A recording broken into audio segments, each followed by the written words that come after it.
Friends, welcome to ज्ञान दर्पण। Friends, आज हम बिहार एसएससी के आने वाले एग्ज़ाम्स के बारे में डिस्कस करेंगे यानी उसके लिए 5वीं प्रैक्टिस सेट का अध्ययन करेंगे, जिसमें 25 से 30 इम्पोर्टेंट क्वेश्चन का हम प्रैक्टिस करेंगे और हर एक क्वेश्चन के बारे में जो है हम डिटेल से देखेंगे। तो फ्रेंड्स, अगर वीडियो पसंद आए चैनल सब्सक्राइब करें, वीडियो को ज़्यादा से ज़्यादा लाइक करें और वीडियो के अंत तक बने रहे। चलिए आज का पहला क्वेश्चन देख लेते हैं।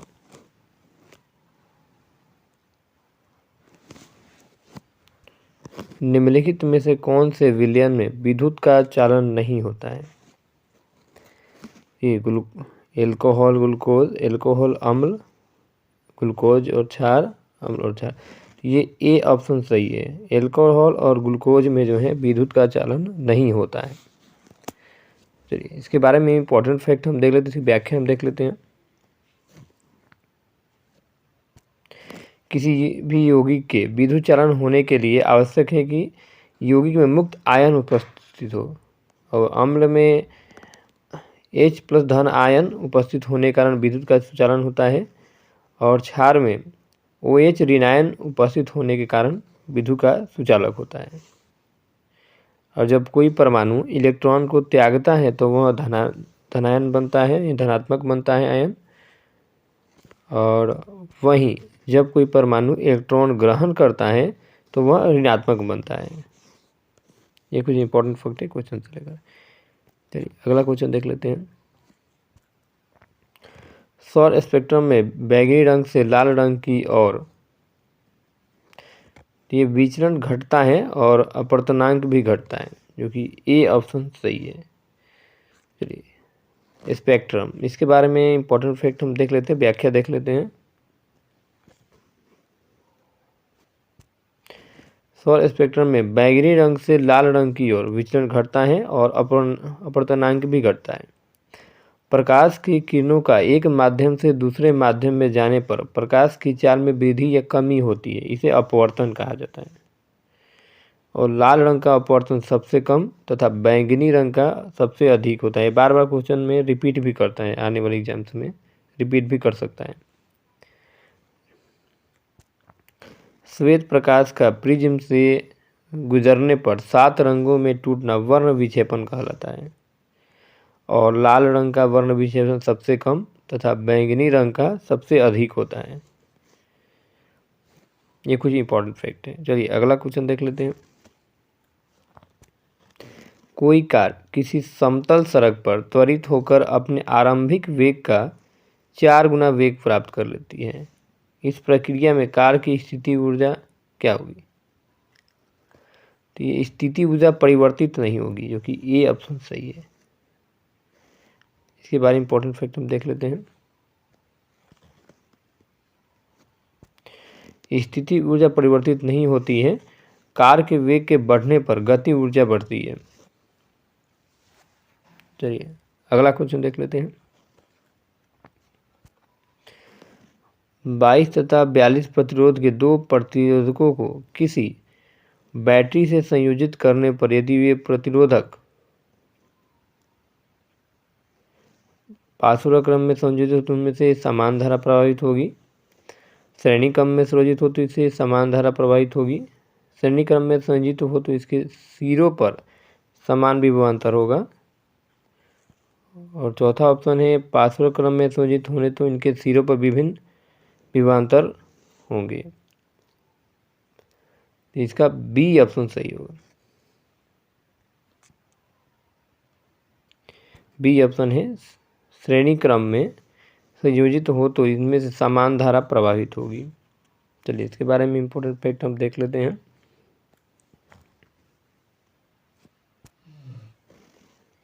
बीस तथा 42 प्रतिरोधकों के दो धारकों को किसी बैटरी से संयोजित करने पर यदि ये प्रतिरोधक श्रेणी क्रम में संयोजित हो तो दोनों प्रतिरोधकों से प्रवाहित धारा समान है, परंतु इनके सिरों के बीच विभवांतर भिन्न होगा। यानी पार्श्व समान क्रम में संयोजन प्रत्येक प्रतिरोध में प्रवाहित धारा विविध परंतु विभवांतर समान होगा। चलिए अगला क्वेश्चन देख लेते हैं। ब्रॉडबैंड एक उच्च क्षमता संचारण प्रौद्योगिकी का उपयोग किस कारण कर रही है? तो ये आवृत्ति की व्यापक श्रेणी के लिए, जो कि ये ऑप्शन इसका सही है। अब ब्रॉडबैंड, इसके बारे में इंपॉर्टेंट फैक्ट हम देख लेते हैं। ब्रॉडबैंड क्या है? ब्रॉडबैंड एक उच्च क्षमता संचारण प्रौद्योगिकी का उपयोग आवृत्ति के व्यापक श्रेणी के लिए किया जाता है और ब्रॉडबैंड उच्च गति का इंटरनेट कनेक्शन प्रदान करता है। इसकी क्षमता 24 से 38 गीगाहर्ट्ज होता है, बैंड है। और वर्तमान में ब्रॉडबैंड के लिए ऑप्टिकल फाइबर का प्रयोग किया जा रहा है। पहला कंप्यूटर नेटवर्क 1981 में तैयार किया गया था, जिसे ईथरनेट कहा गया। और संचार माध्यम जिसमें डाटा हस्तांतरण के लिए विशाल बैंडविड्थ वाला सिग्नल उपस्थित होता है, ब्रॉडबैंड कहलाता है। इसके अलावा try, telecom regulatory authority of India, और इसके द्वारा 512 kbps से अधिक क्षमता वाले संचार माध्यमों को ब्रॉडबैंड कहा जाता है, ट्राई के अनुसार। चलिए अगला क्वेश्चन हम देख लेते हैं।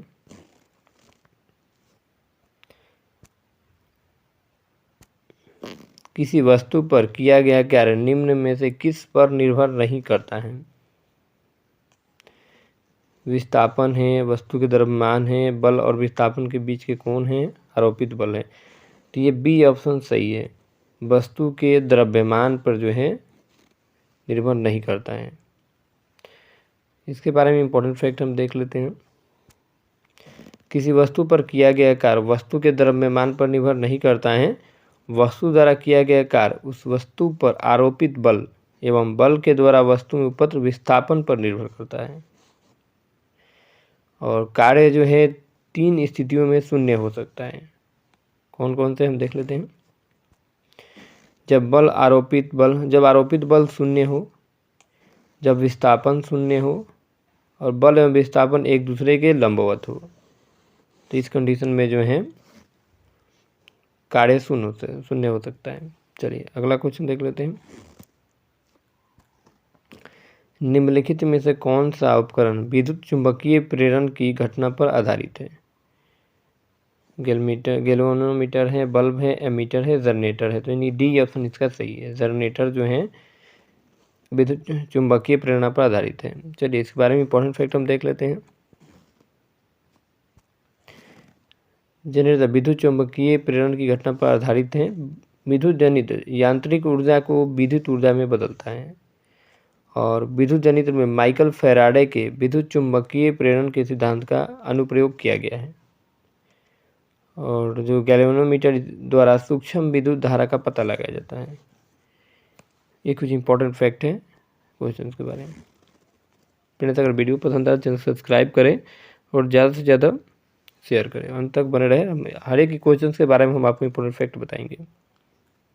चलिए अगला क्वेश्चन देख लेते हैं। निम्नलिखित में से कौन से बिंदु स्रोत से उस पर आपतित प्रकाश का समांतर प्रकाशपुंज बन सकता है? अवतल दर्पण और उत्तल लेंस दोनों से ही। बिल्कुल ये इसका राइट ऑप्शन है, अवतल दर्पण और उत्तल लेंस दोनों ही। इस क्वेश्चन की व्याख्या हम देख लेते हैं। किसी बिंदु स्रोत से अवतल दर्पण और उत्तल लेंस दोनों पर आपतित प्रकाश का समांतर प्रकाशपुंज बन सकता है जब कोई बिंदु सदृश प्रकाश स्रोत अवतल दर्पण के फोकस पर रखा हो। तब दर्पण से परावर्तन के पश्चात सभी प्रकाश किरणें मुख्य अक्ष के समानांतर हो जाती है। अगला क्वेश्चन देख लेते हैं। कौन सी मिट्टी हिमालय के 3 महत्वपूर्ण नदी प्रणालियों गंगा, सिंधु तथा ब्रह्मपुत्र के मिट्टी के जमाव के कारण बनती है? तो ये सी ऑप्शन सही है, जलोढ़ मिट्टी। अब जलोढ़ मिट्टी के बारे में इंपॉर्टेंट फैक्ट हम देख लेते हैं। तो जलोढ़ मिट्टी हिमालय के 3 महत्वपूर्ण नदी प्रणाली गंगा, सिंधु, ब्रह्मपुत्र जमाव के कारण बनता है और भारत के सर्वाधिक क्षेत्रफल में जलोढ़ मृदा का विस्तार है। जलोढ़ मृदा उत्तर के विशाल मैदान, पूर्वी तथा पश्चिमी तटवर्ती मैदान तथा राजस्थान के संकरी पट्टी तक पाया जाता है।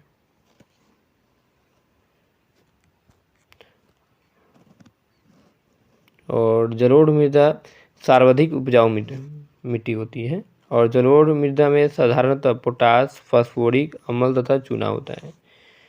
शुष्क प्रदेशों में जलोढ़ मृदा में क्षारीय अंश अधिक होता है और जलोढ़ मृदा में नाइट्रोजन एवं जैविक पदार्थों की कमी पाई जाती है। ये कुछ इंपॉर्टेंट फैक्ट है। तो अगला क्वेश्चन देख लेते हैं। निम्नलिखित में से किस योजना का संबंध वित्त मंत्रालय से नहीं है? किसान विकास पत्र, प्रधानमंत्री कौशल विकास योजना, प्रधानमंत्री गरीब कल्याण योजना, प्रधानमंत्री सुरक्षा बीमा योजना। तो इसमें बी ऑप्शन सही है। प्रधानमंत्री कौशल विकास योजना का जो संबंध है वो नहीं है। प्रधानमंत्री कौशल विकास योजना संबंध वित्त मंत्रालय से नहीं है। प्रधानमंत्री कौशल विकास योजना की शुरुआत 15 जुलाई 2015 कौशल विकास योजना को चालू किया गया था, जिसका उद्देश्य युवाओं को मुक्त लघु अवधि का कौशल प्रशिक्षण प्रदान करना एवं मौद्रिक पुरस्कार के माध्यम से कौशल विकास को प्रोत्साहित करना था। और प्रधानमंत्री सुरक्षा बीमा योजना भारत सरकार द्वारा समर्थित दुर्घटना बीमा योजना है। चलिए अगला क्वेश्चन देख लेते हैं। भारत के संविधान के निम्नलिखित में से किस अनुच्छेद में संसद के दोनों सदनों की संयुक्त बैठक का प्रावधान किया गया है? तो ये 108 में किया गया है, जो कि ये ऑप्शन सही है। चलिए अगला क्वेश्चन देख लेते हैं। भारत में वस्तु एवं सेवा कर जीएसटी की सर्वोच्च दर कितनी है? तो ये 28% है, जो कि बी ऑप्शन सही है। अब जीएसटी इसके कर, इसके बारे में इंपॉर्टेंट फैक्ट हम देख लेते हैं।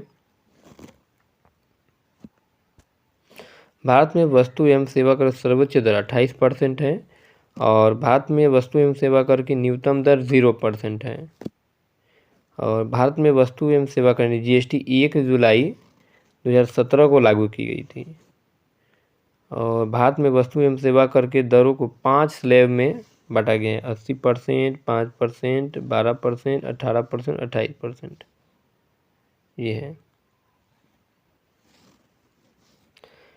और जीएसटी एक अप्रत्यक्ष कर है और भारत में जीएसटी कनाडाई मॉडल पर आधारित है। चलिए अगला क्वेश्चन देख लेते हैं।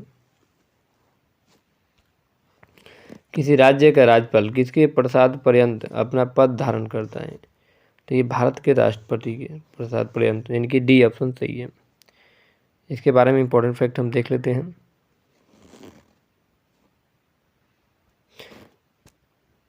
राज्यपाल की नियुक्ति राष्ट्रपति द्वारा की जाती है और राज्यपाल राज्य का कार्यकारी प्रमुख संवैधानिक मुखिया होता है। राज्यपाल केंद्र सरकार के प्रतिनिधि के रूप में भी कार्य करता है और अनुच्छेद 155 के द्वारा राज्यों के राज्यपालों की नियुक्ति की जाती है।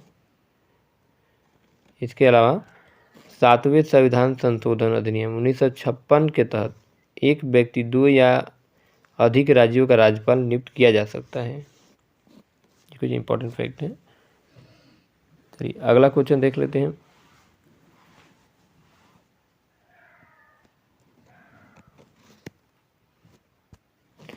नकटी डैम पक्षी अभयारण्य बिहार के किस जिले में है? तो ये जमुई में है, जो कि बी ऑप्शन सही है। हम नकटी डैम, इसके इंपॉर्टेंट फैक्ट हम देख लेते हैं। नकटी डैम पंजाब बिहार के जमुई जिले में है। इस अभयारण्य की स्थापना वर्ष 1987 में किया गया था। और जमुई जिला में नागी डैम पक्षी अभयारण्य भी है, ये भी इम्पोर्टेंट है। और वन्य जीव संरक्षण अधिनियम 1972 की धारा 18 के अनुसार 25 फरवरी 1984 को पक्षी अभयारण्य घोषित किया गया था, नागी डैम को। अगला क्वेश्चन देख लेते हैं। बिहार विधानसभा के प्रथम उपाध्यक्ष कौन हुए थे? यहाँ पे ध्यान देना फ्रेंड, प्रथम उपाध्यक्ष के बारे में पूछ रहा है। तो ये बी अब्दुल बारी, श्री अब्दुल बारी थे। बी ऑप्शन सही है। और प्रथम उपाध्यक्ष हैं, इसके बारे में अध्यक्ष के बारे में भी जानकारी हम चेक कर लेते हैं। बिहार विधानसभा के प्रथम उपाध्यक्ष श्री अब्दुल बारी 1937 से 1939 तक हुए थे। और श्री देव शरण सिंह विधानसभा के द्वितीय उपाध्यक्ष हुए थे। और अध्यक्ष थे श्री राम दयालु सिंह, बिहार विधानसभा के प्रथम अध्यक्ष हुए थे। ये दोनों उपाध्यक्ष थे और ये प्रथम अध्यक्ष थे। चलिए अगला क्वेश्चन देख लेते हैं। क्रांतिकारी संगठन आज़ाद दस्ता का गठन निम्न में से किसके द्वारा किया गया था? तो ये जयप्रकाश नारायण द्वारा किया गया था, जो कि ये ऑप्शन सही है। इस क्वेश्चन के इंपॉर्टेंट फैक्ट हम देख लेते हैं। क्रांतिकारी संगठन आज़ाद दस्ता का गठन जयप्रकाश नारायण द्वारा किया गया था। फ्रेंड कभी कभी एग्जाम में पूछा है कि जो आज़ाद दस्ता गठन है ये किस टाइप का संगठन है, तो ये क्रांतिकारी संगठन होता है, ये आप याद रखेंगे। भारत छोड़ो आंदोलन के दौरान जयप्रकाश नारायण को अंग्रेजों ने गिरफ्तार कर हजारीबाग जेल में रखा था। और नवंबर 1942 को जयप्रकाश नारायण हजारीबाग जेल से 9 अपने साथियों के साथ भागने में सफल रहे। और जेल से भागकर जयप्रकाश नारायण ने नेपाल में अपने सहयोगियों जैसे कार्तिक प्रसाद और ब्रजकिशोर प्रसाद सिंह के सहयोग से आज़ाद दस्ता का गठन किया था। और आज़ाद दस्ता के पहले प्रशिक्षण शिविर की शुरुआत सरदार नित्यानंद के निर्देश में नेपाल के राजविलास जंगल में हुई थी। ये कुछ इंपॉर्टेंट फैक्ट है। चलिए अगला क्वेश्चन देख लेते हैं। निम्नलिखित में से कौन सा राष्ट्र बिमस्टेक का सदस्य नहीं है? भूटान, नेपाल, म्यांमार, मालदीव। तो मालदीव नहीं है, जो कि डी ऑप्शन सही है। चलिए अब बिमस्टेक, इसके बारे में हम इम्पोर्टेंट फैक्ट देख लेते हैं।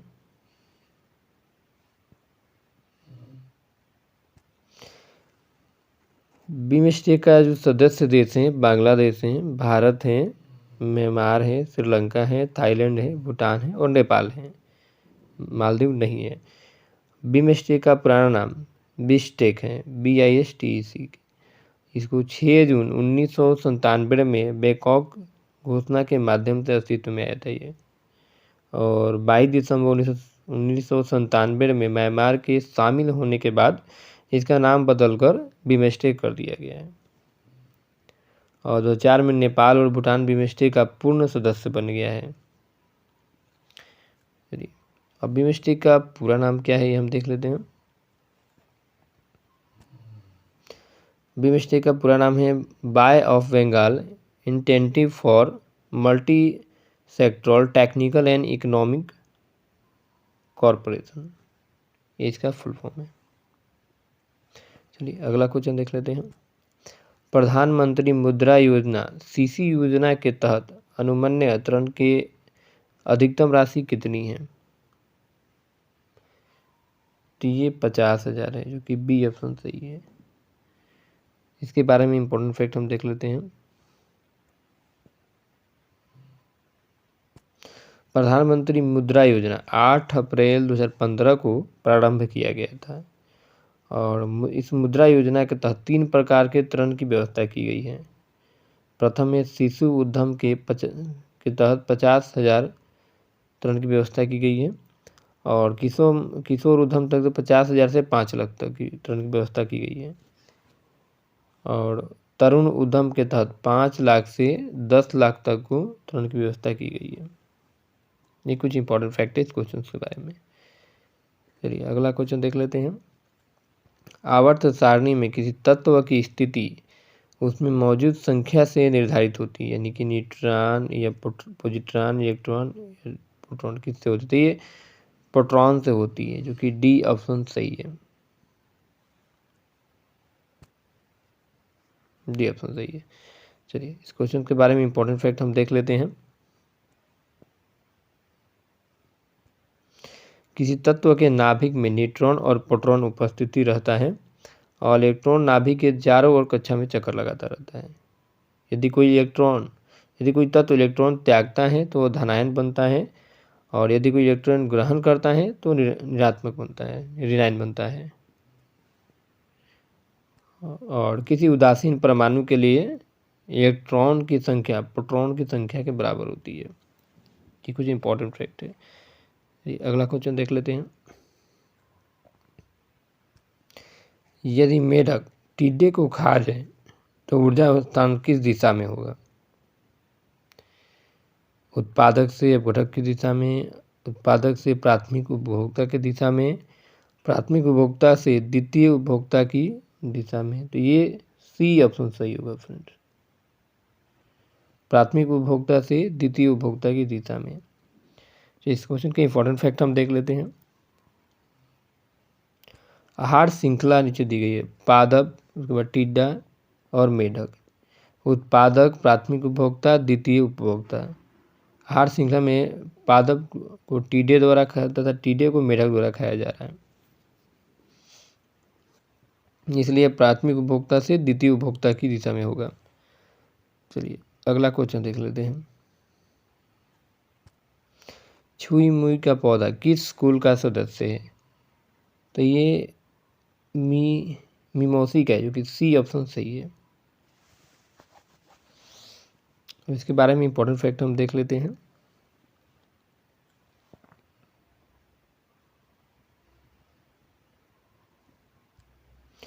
रुई जो है मालवेसी कुल का पौधा है, अलसी लाइनेसी का है, जुट टिलियेसी का है, सन पेप्रिनियोसी का है और नारियल पाल्मी का है और मूंग कैनिवेंसी की है।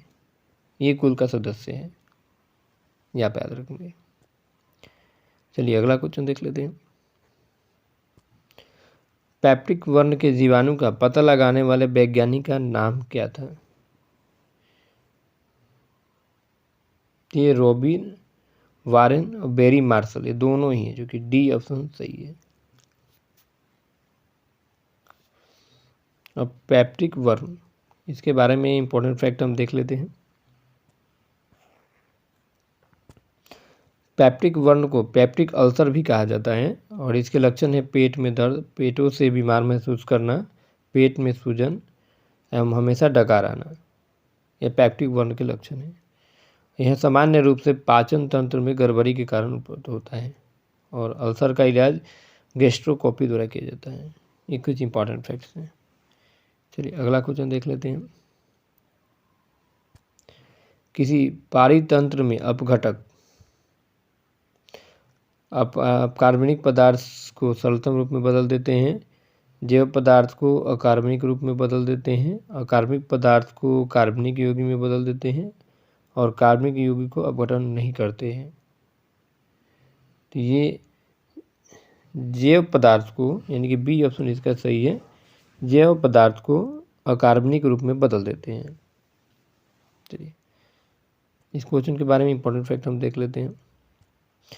किसी परितंत्र में अपघटक जैव पदार्थ को कार्बनिक पदार्थ में बदल देते हैं और वे सूक्ष्म जीव जो जटिल कार्बनिक पदार्थ को सरल कार्बनिक पदार्थों में तोड़ते हैं अपघटक कहलाते हैं। ये कुछ इंपॉर्टेंट फैक्ट है। चलिए अगला क्वेश्चन देख लेते हैं। कैब रोग का दूसरा नाम, यानी दूसरा नाम क्या है? इसका डी ऑप्शन सही है। एक फर्स्ट है फंजेमिया रुधिर कवक आंतशोथ और एक डी है रेटिकुलोडेसियोसिस, डी ऑप्शन। तो इसका डी ऑप्शन सही है। अब ये रेटिकुलोथैंडियोलिस क्या है ये हम देख लेते हैं। तो ये केब रोग का दूसरा नाम है रेटिकुलोएंडोथेलियोसिस, केब रोग का दूसरा नाम है और यह एवियन ल्यूकोसिस वायरस के कारण होता है, जैसे मुर्गी, बटेर, हंस तथा बतख आदि में देखा जाता है। चलिए आज के वीडियो का लास्ट क्वेश्चन हम देख लेते हैं। हेपेटाइटिस के विषाणु किसके द्वारा हस्तांतरित होते हैं? ये वायु, जल, भोजन, लैंगिक संपर्क। तो ये जल द्वारा होते हैं, बी ऑप्शन सही है। हेपेटाइटिस, इसके बारे में इंपॉर्टेंट फैक्ट हम देख लेते हैं। हेपेटाइटिस ई के विषाणु जल द्वारा हस्तांतरित होते हैं। हेपेटाइटिस विषाणु जनित रोग है। और यह 6 प्रकार का होता है, A B C D E F एवं G। इस रोग का महत्वपूर्ण लक्षण है रक्त में पीत की मात्रा बढ़ जाती है और भूख नहीं लगती है। इसके अलावा इस रोग के इलाज के लिए गामा ग्लोबियन इंजेक्शन का प्रयोग किया जाता है। गामा ग्लोबियन इंजेक्शन का प्रयोग किया जाता है। फ्रेंड्स, आज की वीडियो में इतना ही क्वेश्चन से मिलते हैं नेक्स्ट वीडियो में नेक्स्ट सेट के साथ। फ्रेंड्स, अगर वीडियो पसंद आए तो चैनल को सब्सक्राइब और वीडियो को लाइक करो, ज़्यादा से ज़्यादा शेयर करें।